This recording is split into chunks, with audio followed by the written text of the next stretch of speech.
Et Gédéon a dit, moi je vais faire un deal avec toi. Je vais mettre une toison, un morceau de tissu, dans le champ.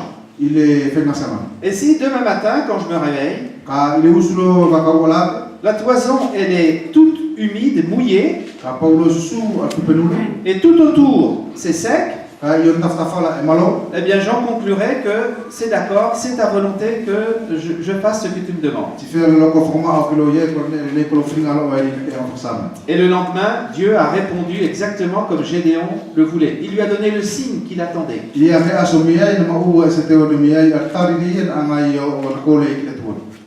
Je pense que Gédéon s'est dit en son être intérieur, bon peut-être que c'est un coup de hasard.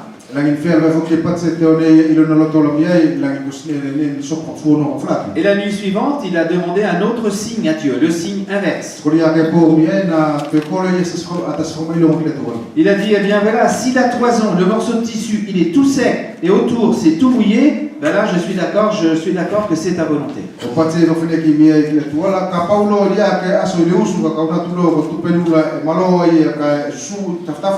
Et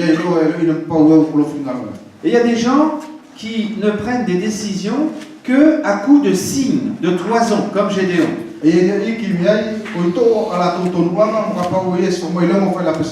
Alors qu'est-ce qu'il faut en penser? Est-ce que c'est bien ou est-ce que c'est mal? Dieu, il a accepté d'entrer dans le jeu de Gédéon. C'est Gédéon qui a fixé la règle du jeu. Il a dit, Seigneur, moi, voilà, je te demande de faire ça pour moi et je vais voir. Et puis, c'est moi le patron. C'était un peu comme ça.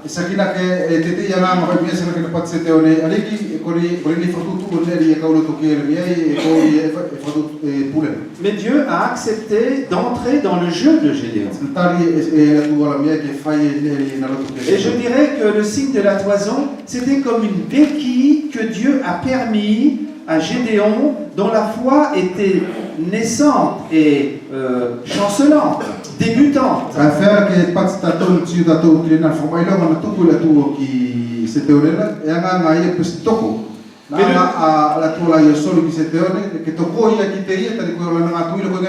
Mais le Nouveau Testament ne nous invite pas à rechercher des signes. Maintenant, Dieu peut nous donner un signe de confirmation, mais ce ne doit pas être un signe d'indication. Et ça pose quand même un problème. Parce que la Bible dit que le juste vivra par la foi. Et non pas par la vue. J'ai entendu deux histoires en rapport avec les signes. C'était dans un pays où il faisait très chaud et il neigeait très rarement. C'était exceptionnel la neige. Mais il y a un jeune homme qui a prié ceci. Il a dit, Seigneur, si demain matin il y a de la neige dans mon jardin, j'en conclus que tu es d'accord que j'épouse telle ou telle jeune fille.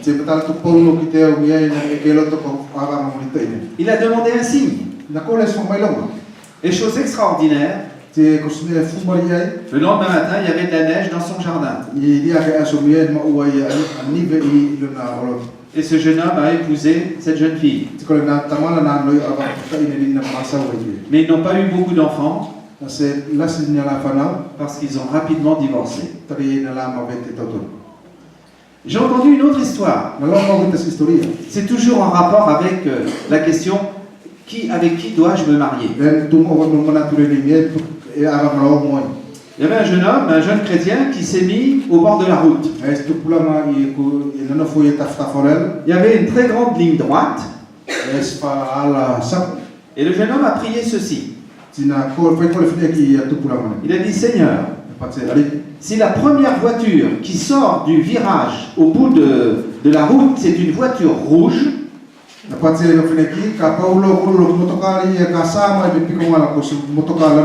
Eh bien, j'en conclus que c'est ta volonté que j'épouse la jeune fille en question.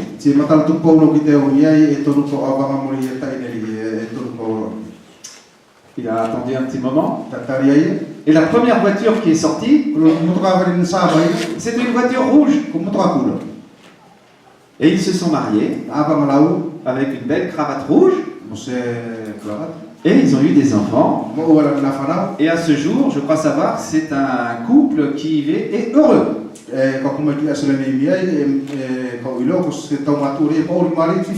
Mais vous avez compris que le signe de la toison, comme Gédéon, c'est comme l'alcool, c'est à consommer avec modération. Parce qu'on peut quand même se poser la question, quel rapport y a-t-il entre une voiture rouge et une jeune femme que je dois épouser?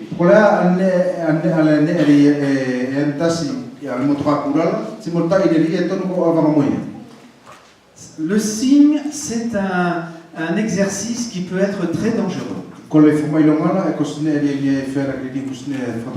Mais il y a des gens qui marchent uniquement à coup de signe. Ils ne se mettent pas à l'écoute de la voix de Dieu dans la Bible.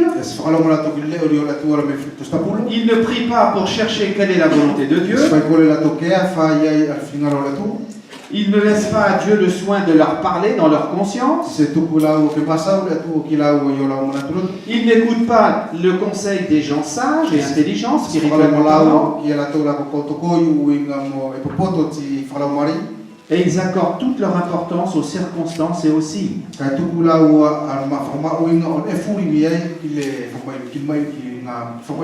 Moi, je dirais que le signe, comme la toison, ça peut avoir une valeur de confirmation, mais non pas d'indication de la volonté de Dieu.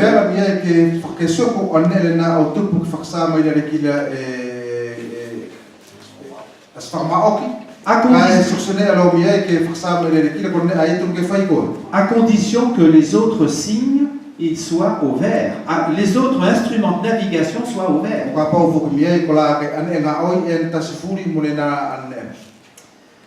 Donc, la bonne nouvelle, c'est que Dieu ne nous a pas laissés sans lumière dans un monde en ténèbres.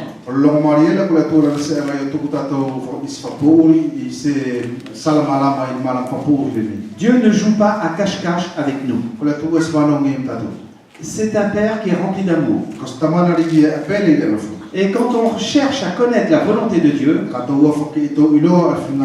c'est une bonne expérience. Parce qu'on apprend à mieux connaître Dieu et on apprend à mieux se connaître. Et le thème de notre réflexion, c'est discerner et pratiquer la volonté de Dieu.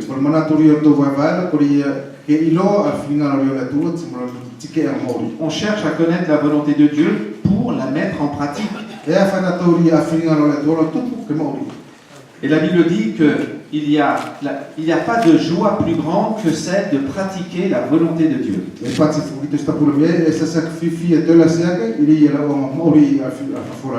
L'apôtre Jacques, au chapitre 1er, nous dit que nous ne devons pas nous contenter d'écouter la parole de Dieu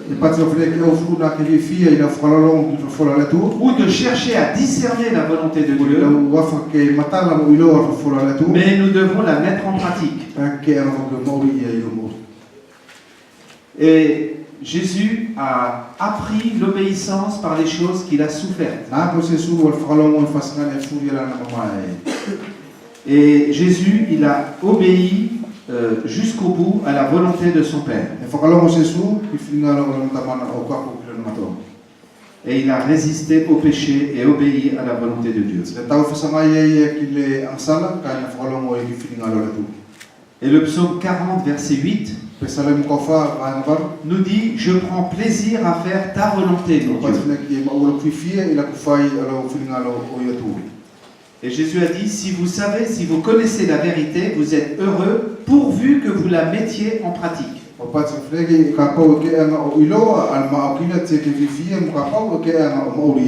Et Jésus a dit que celui qui obéit à la volonté de Dieu, il est comme celui qui bâtit sa maison sur le roc. Mais celui qui n'obéit pas à la volonté de Dieu qu'il connaît, il est comme ce fou qui bâtit sa maison sur le sable. Donc la bonne nouvelle, c'est qu'il est possible de connaître la volonté de Dieu. Et la Bible dit que la volonté de Dieu, Romains 12, verset 2, elle est bonne, elle est agréable et elle est parfaite. Il n'y a pas de plus grand bonheur sur la terre que d'accomplir la volonté de Dieu. Et Paul, quand il priait pour les membres des églises qu'il avait implantées, eh bien Paul priait pour que les chrétiens apprennent à discerner la volonté de Dieu et qu'ils la mettent en pratique. Et je crois que ça, c'est un sujet de prière que nous pouvons prier les uns pour les autres.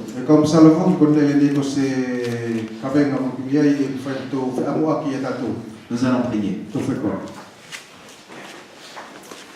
Seigneur, nous te remercions parce que tu es un bon Père Céleste.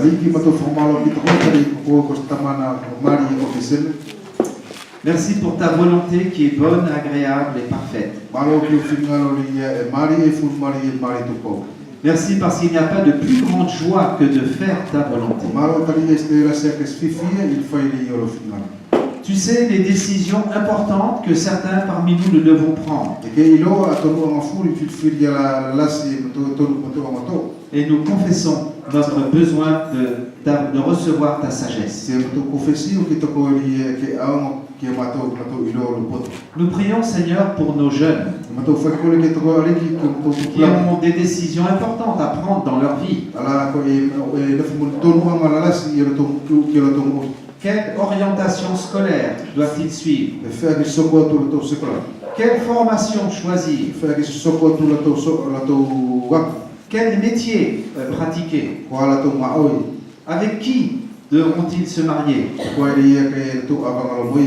Seigneur, nous prions que tu leur donnes la sagesse et que tu les aides à chercher ta volonté.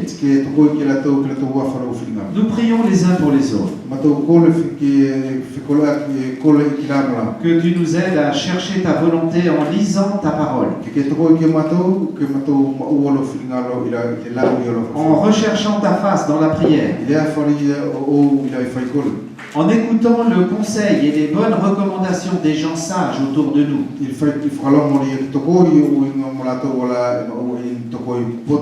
en cherchant à comprendre et à écouter ce que tu veux nous dire dans notre conscience.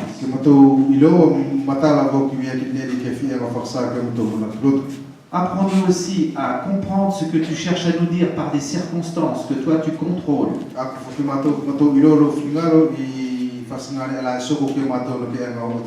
Et aide-nous à réfléchir avec l'intelligence que tu nous as donnée, pour que le Saint-Esprit la renouvelle et l'utilise, et veuille que lorsque tous ces lumières sont vertes sur notre panneau d'indication,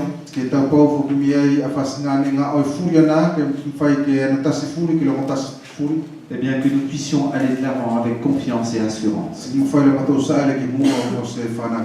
Nous te disons merci et nous t'adorons au nom de Jésus. Amen.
Voici notre frère, nous a terminé la soirée par la prière.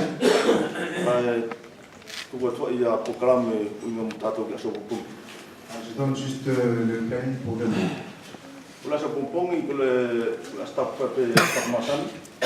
C'est un dimanche pour mes hommes. Et après le culte, nous allons manger ensemble ici.